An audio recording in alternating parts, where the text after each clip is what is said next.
तो अभी की इस वीडियो में देखने वाला है 10th क्लास का फिजिक्स चैप्टर का बहुत ही मोस्ट इम्पोर्टेंट ये टॉपिक है, जो कि है एफ और आर में संबंध। एक हम अवतल दर्पण में एफ बराबर आर बाई टू इसको सिद्ध करेंगे किस अवतल दर्पण में। ठीक है, फिजिक्स का है 10 क्लास का बहुत ही मोस्ट इम्पोर्टेंट ये टॉपिक है। अधिकतर सिद्ध करने के लिए एग्जाम में तीन चार को है, तीनों चारों में से जरूर एक ना एक देगा। बारे बारे से हम लोग तीन चारों ही सॉल्व करेंगे। फिलहाल हम लोग देखते हैं एफ और आर में संबंध। जैसा कि आप देख रहे हैं बोर्ड पे, एक हमने अवतल दर्पण लिया हुआ है जिसका एक मुख्य अक्ष है, ये मुख्य अक्ष है और मुख्य अक्ष के समानांतर एक रेखा हम खींच लिए। ठीक है, और कल के ही वीडियो में हम बताए थे जब मुख्य अक्ष के समानांतर कोई भी रेखा जाता है तो दर्पण पर पड़ने के बाद वहां से परिवर्तित होता है और परिवर्तित होने के बाद वो प्रकाश फोकस से होकर गुजरता है। तो फोकस से होकर गुजारे हुए हैं। ठीक है, ये एक किरण गया। दूसरा किरण हमने वक्रता केंद्र से ले गया है। वक्रता केंद्र से क्या है, जहां पर टकराया था वहां पर। तो ये हम लोग फिगर पा रहे हैं। अब इसी फिगर के माध्यम से हम लोग सिद्ध करेंगे कि एफ बराबर आर बाई टू। देखिए सबसे पहले कि अच्छा, ये जो वक्रता केंद्र से गया है ना, कल के ही वीडियो में बताया थी आपको, यदि कोई भी प्रकाश जब वक्रता केंद्र से दर्पण पर पड़ रहा है तो जिस पथ पर जाता है बिना कोई डिग्री बनाए हुए उसी पथ पर वापस रिटर्न हो जाता है। और यहाँ पर ये कोण और ये कोण आपस में बराबर हो जाते हैं। ये कोण और ये कोण आपस में बराबर होते हैं। तो इसको आई, ये कोण आई और ये कोण आर, और आपतन कोण और परावर्तन कोण, आप परावर्तन के नियम से पढ़े होंगे कि आपतन कोण और परावर्तन कोण दोनों बराबर होता है। यानी कि कोण आई और कोण आर ये दोनों आपस में बराबर होते हैं। तो सबसे पहले हम लोग करेंगे क्या कि कोई दो कोण लेंगे, कोई दो एंगल लेंगे, दोनों कोई एंगल को लेकर हम उसको इक्वेशन को इक्वल करेंगे, बराबर करेंगे। सबसे पहले क्या क्या लेंगे, देखिए एक अगर हम कुछ यहाँ पर रख ले, जैसे मान के चलिए हम यहाँ पर ए का नहीं क्योंकि ए भी है, ए बी और सी, कोण ए बी सी किस कोण के बारे में, इस कोण के बारे में हम लोग लिख लेंगे कि कोण ए बी सी बराबर ये कोण इस कोण के बराबर होगा, क्योंकि आपतन कोण और परावर्तन कोण दोनों आपस में बराबर होते हैं।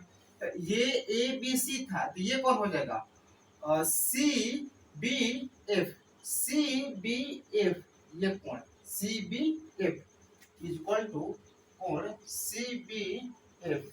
अच्छा, ये कैसे हुआ, तो परावर्तन के नियम से, परावर्तन के नियम से। आप जब भी एग्जाम में लिखिएगा ना, इसका रीजन जरूर डालिएगा कि आखिर ये हुआ कैसे, कैसे हुआ, रीजन जरूर डालना है। ठीक है, ये तो दो हो गया। हम इसको मान लेंगे ना कि समीकरण फर्स्ट है। अच्छा, समीकरण सेकंड करना है। सेकंड आप पढ़े होंगे ज्योमेट्री में कि जब दो समानांतर रेखा को एक तिर्यक रेखा कट करता है तो ये कोण आपस में बराबर होते हैं। ये दोनों कोण क्या है, ये दोनों कोण है एकांतर कोण, एकांतर कोण। यानी कि एकांतर कोण आपस में क्या होते हैं, बराबर होते हैं। उसी प्रकार यदि हम बोल दें कि ये वाला और ये, जैसे कि दो समानांतर है, शुरू में बताया था कि इसके समानांतर एक रेखा खींचे है, ये दोनों समानांतर को जब तिर्यक रेखा कट करता है तो ये कोण इस कोण के बराबर हो जाएगा। ठीक है, ये कोण इस कोण के बराबर होगा। तो ये जो कोण है ये वाला, ये कौन सा है, A B C, A B C यही कोण है। तो कोण ए बी सी बराबर, अब ये कोण ना, तो B C F, B C F, कोण बी सी एफ, ये कैसे, तो एकांतर कोण से, एकांतर कोण से। इसको हम लोग मान लिया समीकरण सेकंड, समीकरण सेकंड। और जब दो इक्वेशन का कोई भी राइट साइड हो या लेफ्ट साइड हो, दोनों में से कोई अगर बराबर हो गया, जैसे कि यहाँ पर भी कोण एबीसी और यहाँ पर भी कोण एबीसी, अगर ये इसका बायां पक्ष बराबर हुआ तो दाहिना पक्ष ऑटोमेटिक बराबर हो जाएगा, या दाहिना पक्ष बराबर है तो बायां पक्ष ऑटोमेटिक बराबर हो जाएगा। ये नियम है। तो हम लिख लेंगे समीकरण समीकरण फर्स्ट तथा सेकंड से, फर्स्ट और सेकंड से कर रहे हैं तो ये दोनों आपस में बराबर हो जाएगा, चूंकि ये दोनों बराबर है तो ये भी दोनों बराबर होगा। तो कोण सी बी एफ बराबर कोण बी सी एफ, ये दोनों आपस में बराबर हो गया। अब थोड़ा सा इस पे गौर करिएगा तो देखिए कोण सी बी एफ, कोण सी बी एफ, इसमें आइए सी बी एफ इसी में आ रहा है ना, यानी कि ये इस कोण के बारे में बात कर रहे हैं। सी बी एफ इस कोण के बारे में बात कर रहा है, और दूसरा बी सी एफ इस कोण के बारे में बात कर रहा है, यानी कि एक कोण ये और एक कोण ये। अच्छा आप थोड़ा सा ध्यान से देखिएगा तो ये एक त्रिभुज जैसा है, ये त्रिभुज ही है ये, ठीक है, यानी कि यहाँ से ये गया फिर ये और ये दो त्रिभुज, और एक ही त्रिभुज में दो कोण आपस में बराबर हैं। तो हम ये पढ़े हैं कि जब एक ही त्रिभुज के दो कोण आपस में बराबर हो जाते हैं तो उन दोनों कोण के सामने वाले जो भुजा होते हैं आपस में वो भी दोनों क्या होते हैं, बराबर होते हैं। जब भी कोई त्रिभुज के दो कोण आपस में बराबर होंगे तो उनके आमने सामने के भुजा भी बराबर होंगे, तो वो कौन से कहलाते हैं त्रिभुज, तो समद्विबाहु त्रिभुज, क्योंकि दो भुजा उसका बराबर है। जैसे कहने का मतलब ये है कि ये कोण है और ये त्रिभुज है और ये दोनों कोण आपस में बराबर हैं, ए बी सी ये दोनों आपस में बराबर हैं, तो ये दोनों एक ही त्रिभुज के जब दो कोण आपस में बराबर हैं तो इन दोनों कोणों के सामने वाला भुजा बराबर होगा। जैसे कोण बी के सामने क्या है, AC, कोण बी के सामने भुजा क्या है, AC, और कोण ए के सामने क्या है, BC, ये दोनों आपस में बराबर होंगे। ये मेथड कहता है ये दोनों आपस में बराबर होंगे। उसी प्रकार कोण CBF है, कोण CBF है तो बी कोण के ना इसके सामने क्या है, इसके सामने है CF, इसके सामने क्या है और CF बराबर कोण BCF है। अच्छा एक मिनट, CBF था ना, सॉरी CBF था ना, ठीक तो था CBF, इसके कोण CF है, ठीक था ठीक था। BCF किस कोण के बारे में, सी कोण के, BCF सी कोण के, इसके सामने क्या है BF है, इसके सामने क्या है BF है, ये दोनों क्या हो जाएगा आपस में बराबर, और ये समीकरण 3 कहलाएगा। यहाँ तक तो कोई दिक्कत नहीं हुआ, कोई दिक्कत नहीं हुआ। अच्छा अब यहाँ का बात थोड़ा सा समझिएगा, देखिए ये जो B है, ये जो B एक्चुअली में इतना दूर होता नहीं है, ये निकट होता है, एक्चुअली में इतना दूर नहीं होता है, ये कहाँ होता है, निकट होता है।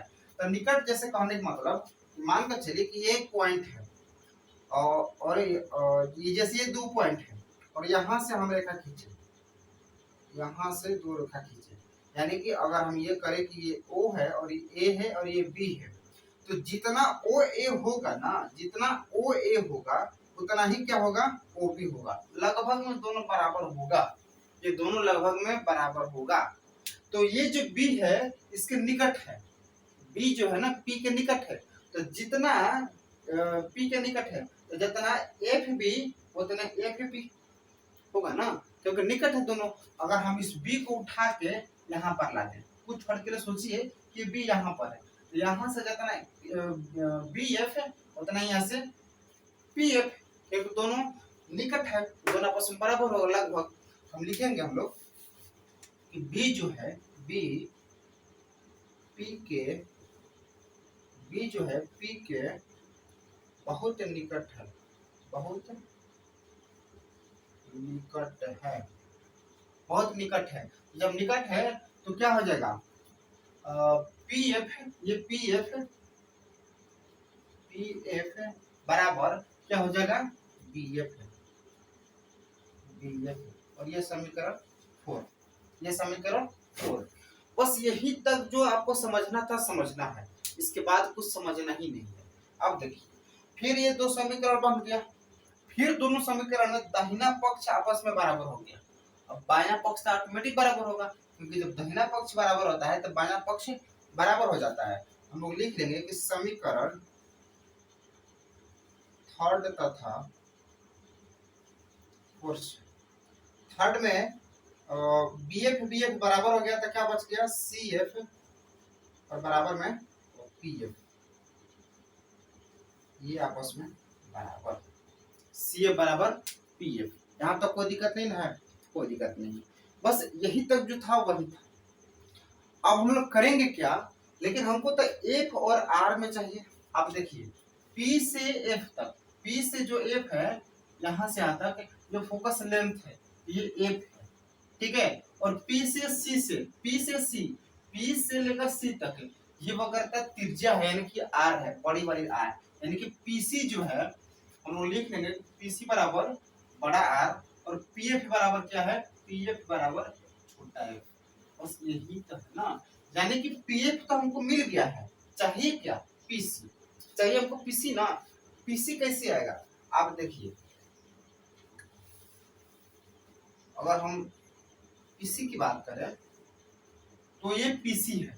पीसी निकालने के लिए हम लोग करेंगे क्या कि पीएफ और plus FC, PF plus FC, P से एफ तक और एफ से लेकर सी तक ये दोनों को जोड़िएगा तो टोटल क्या मिल जाएगा पीसी। जैसे मेरा कहने का मतलब यह है कि ये एक रेखा है, ठीक है, ये क्या है रेखा है, जैसे कि ये ए और ये क्यू और ये बी, और हमको चाहिए क्या ए बी चाहिए, ए बी चाहिए, तो हम ए बी लिख लें, चाहे ए प्लस क्यू, ए सॉरी बी क्यू, ये क्या है बी क्यू, बी क्यू और प्लस में और क्यू ए, ये दोनों को जोड़ देंगे तो मेरा ए बी नहीं निकल जाएगा, ए बी निकल जाएगा ना। तो उसी प्रकार इसको जोड़े हैं हम लोग, जोड़ के निकाले हैं। अच्छा पीएफ है, पीएफ की जगह हम क्या रख दें सीएफ या सीएफ है ना, ये एफसी लिखिए चाहे सीएफ लिखिए बात बराबर है, सीएफ लिख लीजिए ना, सीएफ या पीसी कोई दिक्कत नहीं है, दोनों में से कोई आप लिख सकते हैं। अच्छा हमको पीएफ चाहिए और पीसी चाहिए, तो पीसी है और पीएफ चाहिए, सीएफ को हटाना पड़ेगा, यहाँ से सीएफ को हटाना पड़ेगा क्योंकि चाहिए क्या पीएफ चाहिए। तो इसे सीएफ के जगह हम लोग पीएफ लिख लें क्योंकि यहाँ पर दोनों आपस में बराबर है, तो पीएफ तो ये वाला है, आपस में इस सीएफ के जगह हम पीएफ नहीं लिख लेंगे, ये हो जाएगा पीएफ और बराबर में क्या हो जाएगा पीसी। तो पीएफ है पीएफ जोड़िए 2pf और बराबर पीसी, 2 पीएफ अभी लिखा था ना, पीएफ क्या है एफ बराबर पीसी क्या है आर, सिद्ध करना है एफ, तो एफ बराबर आर और जो 2 इधर गुना में इधर आएगा तो भागा में, यही आपको सिद्ध करना था, जो कि हम लोग बहुत आसानी से इसको सिद्ध कर लिए। बहुत आसान है, कोई ज्यादा टॉप नहीं है, थोड़ा सा आपको घर पे इसके प्रति मेहनत करना पड़ेगा तभी आपको समझ में चीजें आएगा, ठीक है। तो अभी किस वीडियो में बस यही सिद्ध करना था, बाकी हम आगे वाले वीडियो में सिद्ध करेंगे और भी जो फिजिक्स का सिद्ध वाला टॉपिक है वो सब चीज को हम लोग कवर करेंगे। तो बस अभी किस वीडियो में इतना ही। यदि आपको वीडियो अच्छा लगा तो वीडियो को लाइक करके अपने दोस्तों के पास शेयर जरूर करिए और चैनल के साथ जुड़ जाइए। जुड़ने के लिए आपको लाल रंग का जो सब्सक्राइब बटन है उसको दबाकर बेल आइकन को ऑन करना पड़ेगा ताकि कोई भी हम वीडियो अपलोड करें तो सबसे पहले आपके तक पहुंचे, ठीक है। Thanks for watching.